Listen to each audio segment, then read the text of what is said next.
Hello fellas.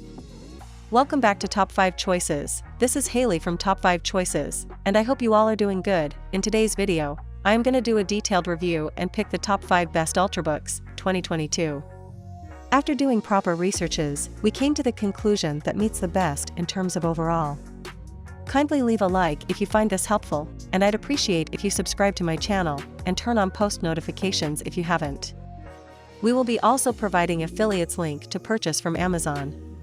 Kindly use it for best offers and purchase from anywhere in the world. We'll be back with more videos. This is a 14-inch laptop that is smaller than some 13-inch models from not too long ago. It's also just 14 millimeters thick at its thickest point. Asus says it has used an aluminium alloy for durability. The entire body is metal, including the keyboard deck and bottom.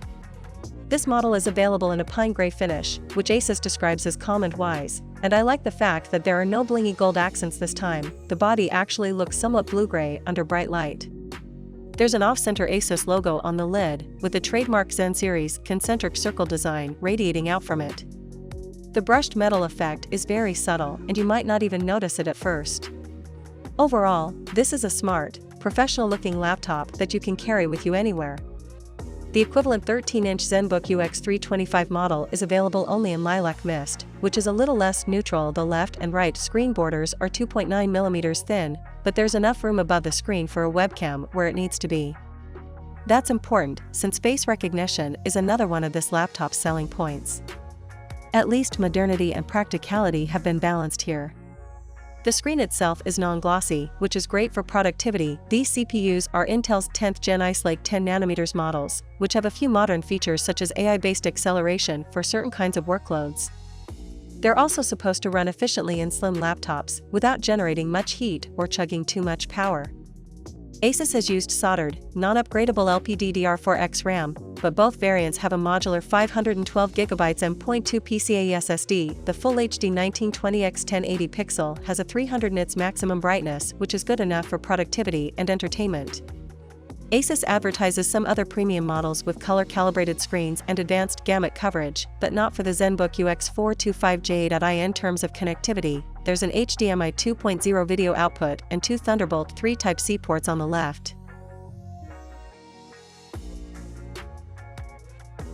The Surface Laptop has always been a gorgeous piece of hardware, and the Surface Laptop 4 is definitely no exception.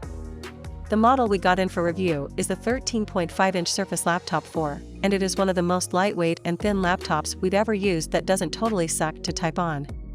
It comes in 4 color options, and we got the Platinum option. It's beautiful.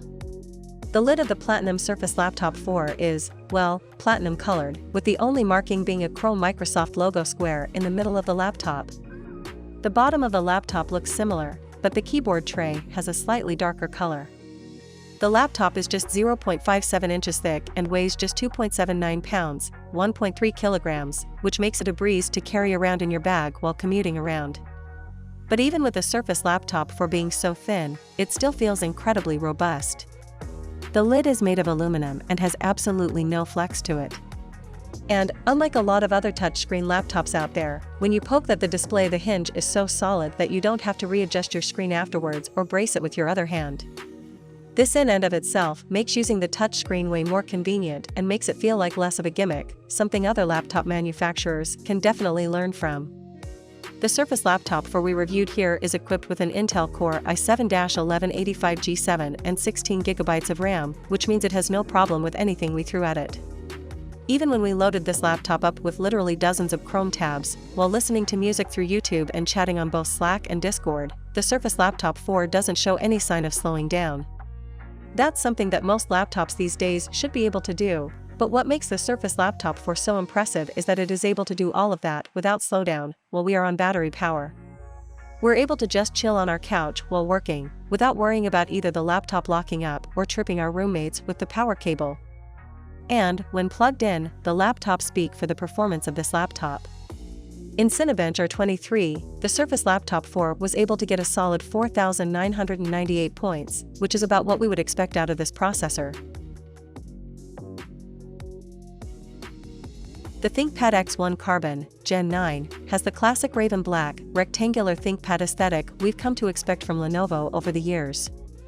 The lightweight chassis is made from a combination of magnesium and carbon fiber, with a nice, soft touch feel on the palm rest. There's an optional carbon fiber weave lid that gives the laptop an added touch of class and a softer texture, but it only comes on configurations that have a 3840 by 2400 display. There are a few subtle, but important, design changes from the Gen 8 version of the ThinkPad X1 Carbon. The chassis is a little bit longer and narrower, 12.38 by 8.72 inches versus 12.7 by 8.5 inches, in order to accommodate a 16:10 aspect ratio screen as opposed to the 16:9 panels Carbons have used previously. This allows for more vertical screen real estate you can use for reading web pages or editing documents. The dual hinges from Gen 8 have been replaced by one long, round hinge that takes up most of the width of the lid. And, in a welcome change, the power button now sits above the right side of the keyboard, where we would expect it. Though most laptops have their power buttons above the keyboard, Lenovo had placed the 8X1 Carbon, Gen 8, S button on the side so that users could easily turn it on even if the lid was closed and it was connected to a docking station. However, the button was small, skimpy and awkward in that location. At 12.38 by 8.72 by 0.59 inches and 2.5 pounds, the Lenovo ThinkPad X1 Carbon, Gen 9, is extremely thin and light for any laptop, particularly one with a 14-inch display. By comparison, the Dell XPS 13, 2.8 pounds/11.6 by 7.8 by 0.6 inches, is smaller but heavier, while the Asus ZenBook 13, 11.97 by 7.99 by 0.55 inches, 2.5 pounds, is smaller with the same weight.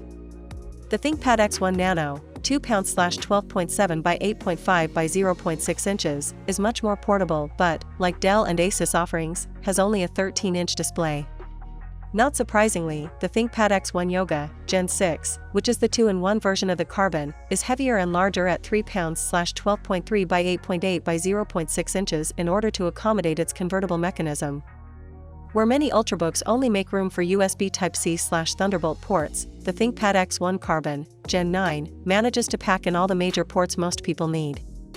The left side features two Thunderbolt 4/USB-C ports, a USB Type-A 3.2, 5 gigabits per second, port and a full-size HDMI out. The Dell XPS 13 looks sleek and modern, but there are some polarizing aspects to the design. On the plus side, the XPS 13 is quite attractive with its CNC machined aluminum and glass body, and it weighs only 2.7 pounds with a svelte footprint of 11.6 by 7.8 by 0.6 inches. You can take your pick from two finishes, kind of like two flavors of the Star Wars Force. There's light, platinum, and dark, graphite, and both versions use a clean tone-on-tone design to minimize distractions. The touchpad is so seamless, though, that you can't see where it starts and ends. It's integrated into the palm rest and provides haptic responses to touch.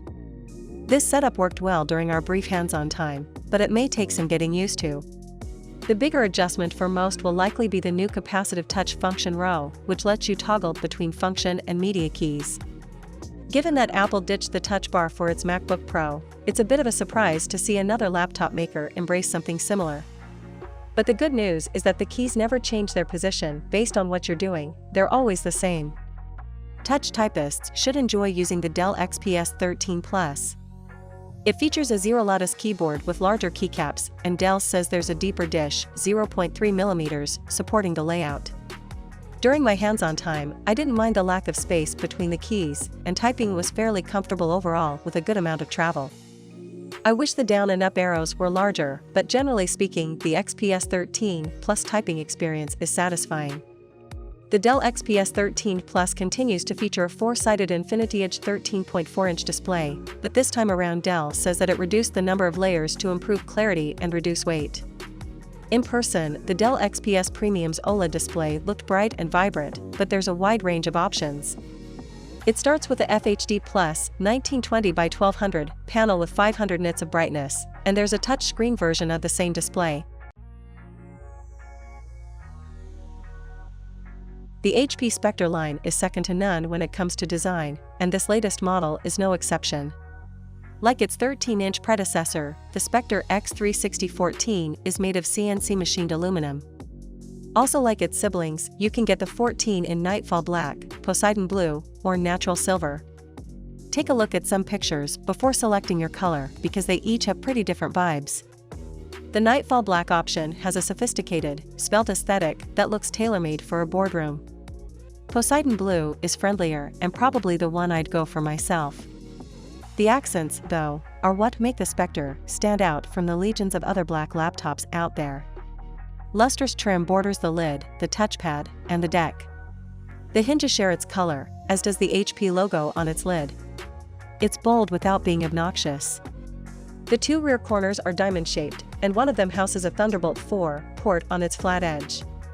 On the sides live an audio jack, a USB-A, a microSD slot, and an additional Thunderbolt 4, which is a decent selection. Gone is the trapdoor that covered the USB-A port on the 13-inch model.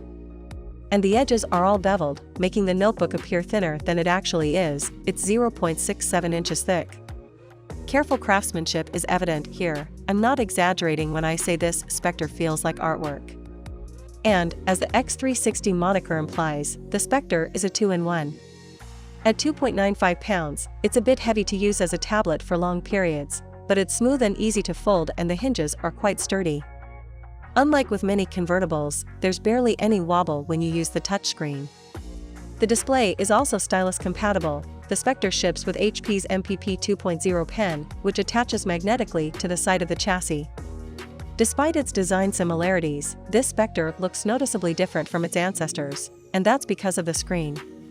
The new model has a 3:2 display, which is 13% taller than the 16:9 panel on last year's device. In addition to the FHD display, you can opt for a 3000 by 2000 OLED panel. HP didn't provide a brightness estimate for this one. Laptop Mag measured it at 339 nits, or a 1000 nit option with HP's SureView Reflect technology, which makes the screen difficult to read from the sides.